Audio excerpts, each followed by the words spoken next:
시장의 동향과 정책의 트렌드까지 남들보다 한 발 앞서는 전략을 알려드리겠습니다. 부동산으로 부자 되는 부의 공식.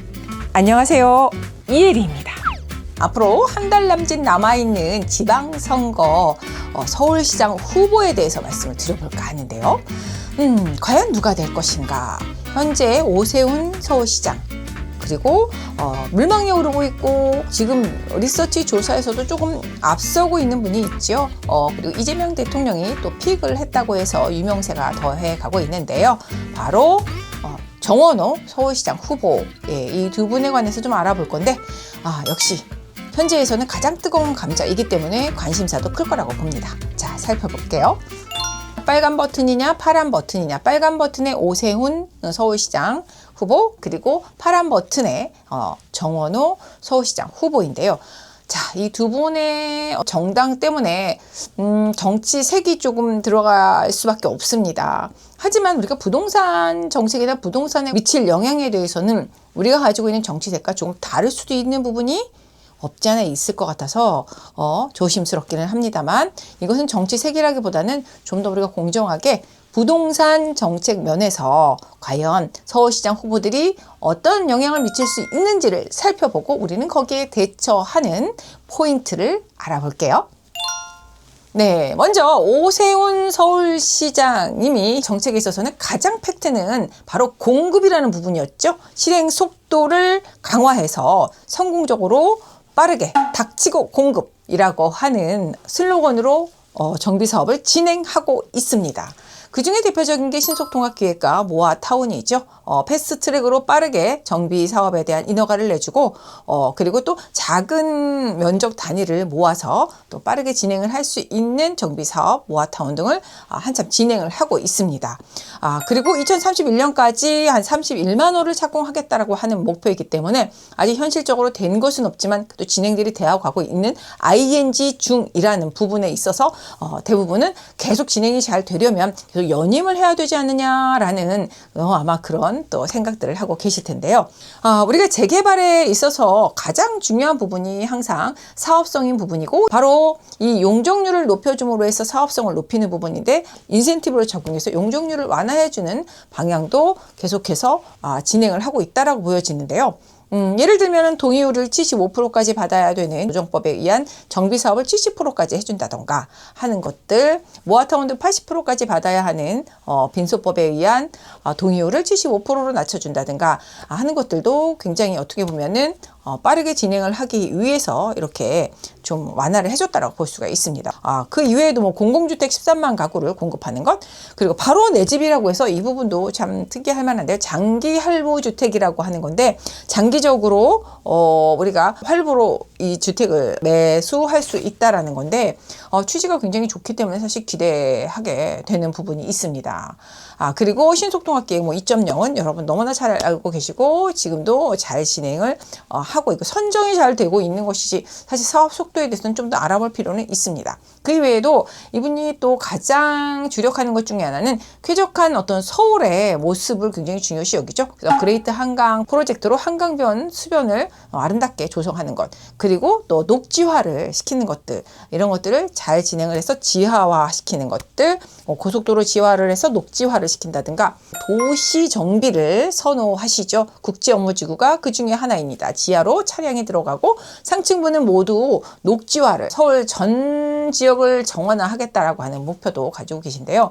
어떻게 보면 요즘 선호하는 신축 아파트의 확장판이 아닌가 싶습니다. 모든 차량이 지하로 들어가고요. 그리고 상층부는 정말 아름다운 조경과 티하우스 등 서로 경쟁적이지 않습니까? 그리고 스카이 라운지가 또 대표되는 또 상징물로 들어서기도 하고요. 어떻게 보면은 4세대 신축의 확장판이 바로 지금 오세훈 시장이 추구하는 서울의 모습이다라고 좀 느껴집니다.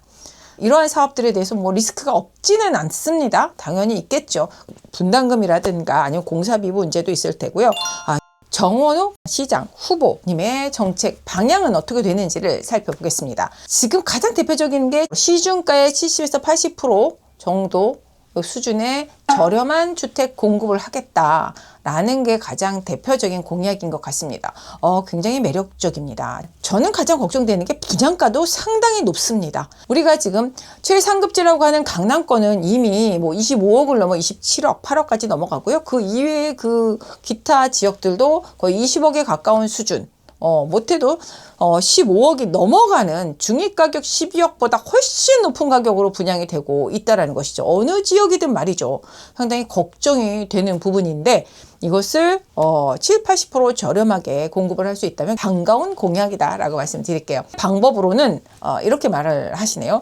공공개발 주도로 하겠다. 그러니까 도심복합이 있는데 도심복합 사업의 공공도심복합을 아마 생각하시는 것 같습니다. 공공도심복합은 이미 문재인 정부 말년부터 시작을 했었던 사업이기 때문에 3040 공공도심복합 많이 들어보셨을 거예요.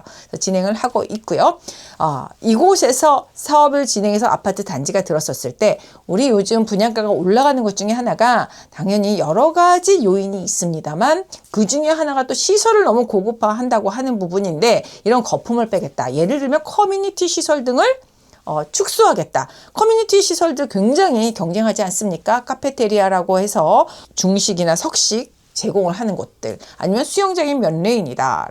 쓸데없이 너무 많이 건설을 하면서 비용이 훨씬 더 높게 올라가니 축소화하면서 저렴하게 공급하겠다라는 부분입니다. 아니면은 용적률 상향을 받기 위해서 공공의 시설을 좀 제공하고 더 상향으로 높게 받아서 사업성을 높이겠다라는 부분이겠죠. 그리고 500가구 미만 인허가 구청 위임이라고 하는 부분, 이 부분은 굉장히 빠르게 패스트 트랙으로 갈 수 있는 착착 개발과 좀 잘 맞는 개발 방법이긴 해요. 500가구는 인허가를 그냥 구청에서 해결하겠다.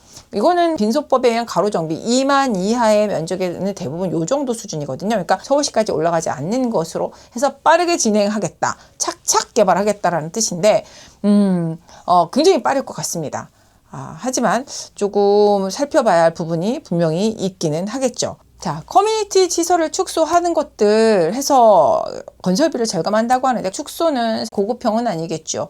서민을 위한 공공주택에 가까운 시설들로 이루어질 거고요. 속도를 내겠다. 굉장히 빠를 건 맞습니다만 사실 난개발 우려가 없지는 않습니다. 이렇게 됐을 때는 사실 이게 현실성이 있느냐라는 부분과 그 다음에 하향 평준화의 우려가 있습니다. 그렇지만 서민들을 위한 주택 공급을 한다는 부분에 있어서는 잘 하신 게 아닌가 싶기는 합니다. 그러면서 도시재생의 신화라고 하는 붉은 벽돌 지원 사업이 어느 곳보다 좀 잘 이루어질 수 있었던 것은 같은 색깔이었었던 또 장점이 있었죠. 그러니 서울시장도 중요하지만요. 서울시장과 그 지역의 구청장이 또 같은 색깔을 지니면 그 지역이 더 뜰 수 있기 때문에 우리 나중에 그 어떤 지역에 관심이 있을 때 서울시장과 같은 색깔이기를 바라십시오. 오세훈 서울시장이 지금까지 해왔던 업적들에 대해서 살짝 살펴본다고 하면은 가장 큰 거는 소규모 정비 사업이랑 신속통합 기획을 잘 진행하고 있다. 굉장히 많은 곳들을 선정해주고 있고 경쟁적으로 활발하게 지금 진행들이 되고 있다라는 부분이고요. 그 다음에 또 하나는 2040 서울도시 기본계획에서 35층 높이 규제를 폐지함으로써 한강변의 스카이라인이 바뀌고 있고 사업이 굉장히 빠르게 또 진행이 되고 있지 않습니까? 그동안 멈췄던 곳이 용적률이 상향이 되면서 사업성이 높아지면서 진행이 잘 되고 있는 부분도 사실은 업적이라면 업적일 수 있겠죠. 그리고 마지막으로는 용산국제업무지구가 사실은 얼마 전에 기공식을 하지 않았습니까? 이젠 정말 10년이 넘게 2013년에 좌초가 되면서 멈춰 있었던 것이 시작이 된다라고 봤었는데 다시 한번 갈등을 겪게 되는 것은 참 안타까운 일이긴 합니다.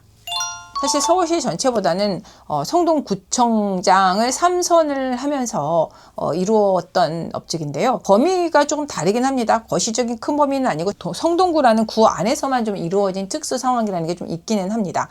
그러니까 예를 들면 성수동의 어떤 변신에 있어서 대부분은 그 지역이 핫플로 뜰 때에는 임대료가 상당히 많이 상승을 하면서 젠틀리피케이션이 일어나는 것이 사실이기는 합니다. 압구정 일대도 그랬었고요. 뭐 홍대라는 곳도 그렇고, 그런데 이러한 것들의 폐단을 막고자 젠틀리피케이션 방지 조례를 제정을 하게 됐죠. 그래서 임대료를 폭등하는 원주민이 쫓겨나는 것을 막기 위해서 지금 공공안심 상가라고 하는 제도를 도입했습니다. 이것은 건물주들과 상생 협약을 맺고, 그래서 그 지역의 임대료를 높이지 않는 것을 약속하고, 높여도 최소한으로 높여서 임대를 주고, 이러면서 건물주에게는 반대로 착한 임대인에 대한 세제 혜택을 주는 것으로 이렇게 상생 임대 협약을 맺고 공공안심상가라고 하는 제도를 도입했다라는 건 굉장히 모범적인 사례로 손꼽히기도 하죠. 제가 이 말씀을 드리고 싶었어요. 상생 임대 공공안심상가에 대한 상생 협약을 이끌어낸다고 하는 것들처럼 보이지 않는 상생 협약인 것입니다. 임차인에게는 안전하게 올리지 않는 임대가로 거주를 할 수 있고요. 그에 따라서 보상으로 어떤 세제 혜택을 주는 것이기 때문에 서로 상생 임차인과 임대인이 되는 공공안심 상가가 있다면 공공안심 주택이 될 수 있는 부분인데, 설문조사라도 한번 해보시면 어떨까요? 임차인들이 선호하는 주택은 주택임대사업자가 되어 있는 주택을 선호합니다. 왜냐하면 첫 번째로는 5% 이상 올리지 않은 안정적인 임대가와 함께 이게 한 5년 이상, 6년 이상 지속됐을 때는요, 시중보다 훨씬 저렴하기 때문입니다. 먼저 겟하려고 하는 거 아십니까? 그리고 두 번째로는 의무사항이 다른 어느 다물권자보다 허그의 보증보험의 126%라는 규정 굉장히 철저하게 들어가야 되기 때문에 무주택자인 임차인들, 특히나 비아파트에 거주하는 임차인들은 사실 서민 아닙니까? 둘 다 상생하는 공공안심주택이 될 수 있습니다. 그래서 좀 의견을 내보는데, 저의 의견입니다. 그래서 다물권제에 대한 얘기를 말씀하실 때 그 임대사업자 부분, 장기 임대사업자 부분의 혜택 부분은 사실은 잘한다고 하신 이 공공안심 상가와 비슷한 이유가 아닐까라는 생각을 좀 해봐서 말씀을 드렸습니다. 좀 더 세심하게 그냥 일방적으로 다물권자에 대한 마녀 사냥을 하시는 것이 아니라 그 반대편에 있는 세입자들이 가장 선호하는 게 주택임대사업자의 주택인 것을 감안하셔야 될 것 같습니다. 그렇지 않아도 많은 분들이 우려하고 걱정하는 것 중에 하나가 장특보 입장 밝혀라 라고 하는 부분입니다. 박원순 시장의 시즌2 아니냐라는 우려, 사실 이 부분이 가장 크기는 합니다. 오세훈 시장 핫해 직격탄은 이거였죠. 랜드마크를 조성한다고 해서 본인 하고 싶은 것만 한다. 한강버스는 유명하지 않습니까? 마지막으로 정리를 해드린다면요, 두 사업이 조화롭게 장점들을 끌어와서 진행을 해야 되는 부분이 분명히 있습니다. 어느 후보가 되든 상관이 없는, 누가 되든 상관이 없는 포인트가 있습니다.